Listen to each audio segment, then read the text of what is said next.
Thomas Edison. Who was Thomas Edison? Thomas Alva Edison was born on February 11, 1847, in Milan, Ohio, and died on October 18, 1931. He was the youngest of 7 children of Samuel and Nancy Edison. His father was an exiled political activist from Canada, while his mother was an accomplished school teacher, and a major influence in Thomas's early life. Thomas Edison was an American inventor, who is considered one of America's leading businessmen. Edison rose from humble beginnings to work as an inventor of major technology, including the first commercially viable incandescent light bulb. He is credited today for helping to build America's economy, during the nation's vulnerable early years. Childhood and education. An early bout with scarlet fever as well as ear infections, left Edison with hearing difficulties in both ears as a child and nearly deaf as an adult. Edison would later recount, with variations on the story, that he lost his hearing due to a train incident, in which his ears were injured. But others have tended to discount this as the sole cause of his hearing loss. In 1854, Edison's family moved to Port Huron, Michigan, where he attended public school for a total of 12 weeks. A hyperactive child, prone to distraction, he was deemed difficult by his teacher. His mother quickly pulled him from school, and taught him at home. At age 11, he showed a voracious appetite for knowledge, reading books on a wide range of subjects. In this wide-open curriculum, Edison developed a process for self-education and learning independently, that would serve him throughout his life. At age 12, Edison convinced his parents to let him sell newspapers to passengers, along the Grand Trunk Railroad line. Exploiting his access to the news bulletins teletyped to the station office each day, Thomas began publishing his own small newspaper, called the Grand Trunk Herald. The up-to-date articles were a hit with passengers. This was the first of what would become a long string of entrepreneurial ventures, where he saw a need and capitalized on the opportunity. Edison also used his access to the railroad, to conduct chemical experiments in a small laboratory he set up in a train baggage car. During one of his experiments, a chemical fire started and the car caught fire. The conductor rushed in and struck Thomas on the side of the head, probably furthering some of his hearing loss. He was kicked off the train and forced to sell his newspapers at various stations along the route. Edison the telegrapher. While Edison worked for the railroad, a near-tragic event turned fortuitous for the young man.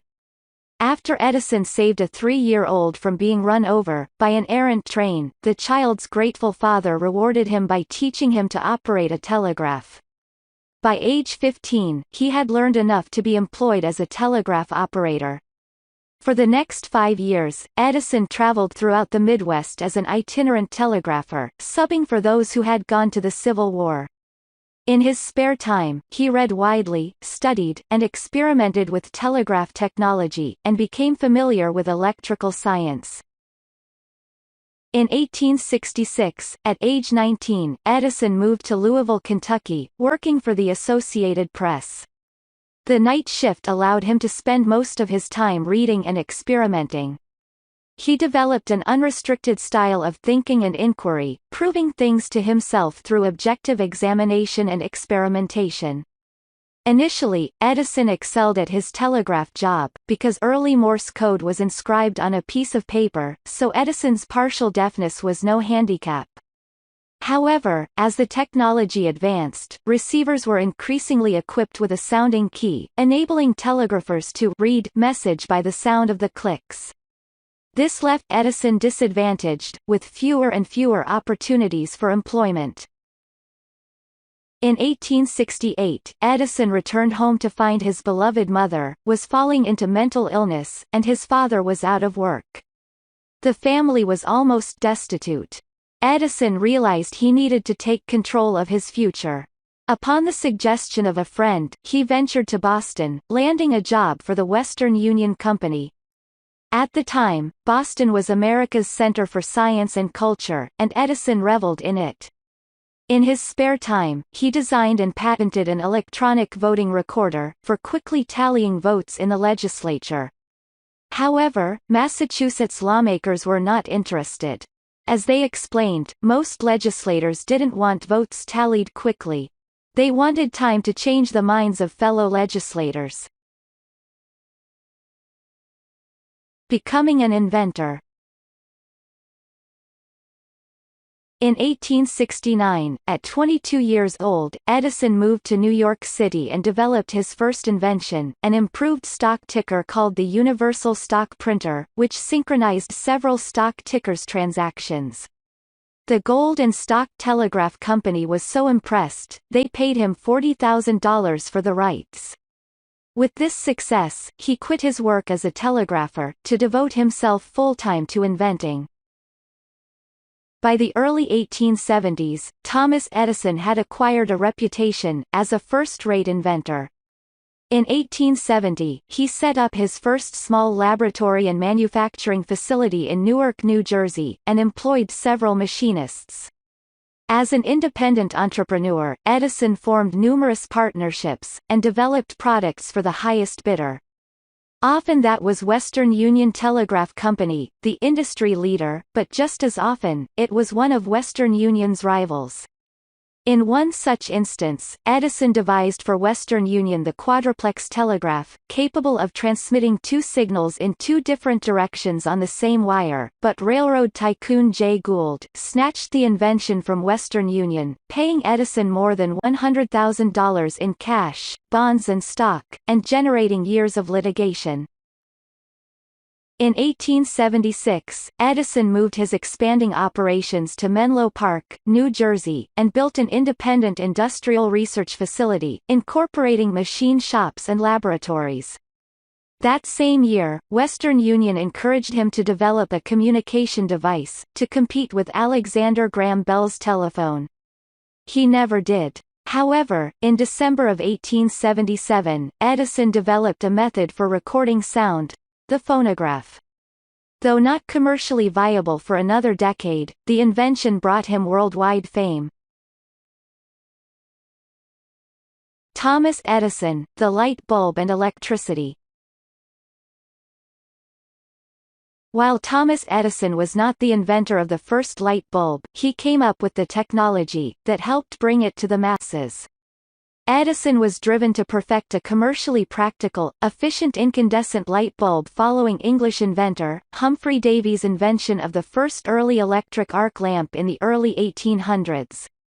Over the decades following Davy's creation, scientists such as Warren de la Rue, Joseph Wilson Swan, Henry Woodward, and Matthew Evans, had worked to perfect electric light bulbs or tubes, using a vacuum, but were unsuccessful in their attempts. After buying Woodward and Evans' patent, and making improvements in his design, Edison was granted a patent for his own improved light bulb in 1879. He began to manufacture, and market it for widespread use.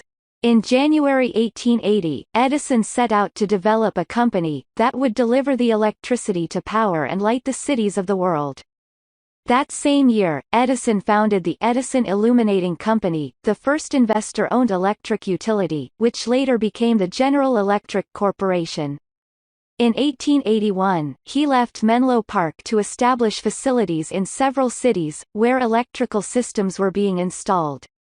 In 1882, the Pearl Street Generating Station provided 110 volts of electrical power to 59 customers in Lower Manhattan. Later inventions and business. In 1887, Edison built an industrial research laboratory in West Orange, New Jersey, which served as the primary research laboratory for the Edison lighting companies. He spent most of his time there, supervising the development of lighting technology and power systems. He also perfected the phonograph, and developed the motion picture camera and the alkaline storage battery. Over the next few decades, Edison found his role as inventor, transitioning to one as industrialist and business manager. The laboratory in West Orange was too large and complex for any one man to completely manage, and Edison found he was not as successful in his new role, as he was in his former one. Edison also found that, much of the future development and perfection of his inventions, was being conducted, by university-trained mathematicians and scientists. He worked best in intimate, unstructured environments with a handful of assistants, and was outspoken about his disdain for academia and corporate operations. During the 1890s, Edison built a magnetic iron ore processing plant in northern New Jersey, that proved to be a commercial failure. Later, he was able to salvage the process into a better method for producing cement. On April 23, 1896, Edison became the first person to project a motion picture, holding the world's first motion picture screening at Coster and Beals Music Hall, in New York City. As the automobile industry began to grow, Edison worked on developing a suitable storage battery that could power an electric car. Though the gasoline-powered engine eventually prevailed, Edison designed a battery for the self-starter on the Model T, for friend and admirer Henry Ford, in 1912. The system was used extensively in the auto industry for decades. During World War I, the U.S. government asked Thomas Edison to head the Naval Consulting Board, which examined inventions submitted for military use. Edison worked on several projects, including submarine detectors and gun location techniques. However, due to his moral indignation toward violence, he specified that he would work only on defensive weapons, later noting, "I am proud of the fact that I never invented weapons to kill." By the end of the 1920s, Thomas Edison was in his 80s. He and his second wife, Mina, spent part of their time at their winter retreat in Fort Myers, Florida, where his friendship with automobile tycoon Henry Ford flourished, and he continued to work on several projects, ranging from electric trains to finding a domestic source for natural rubber. Edison's legacy.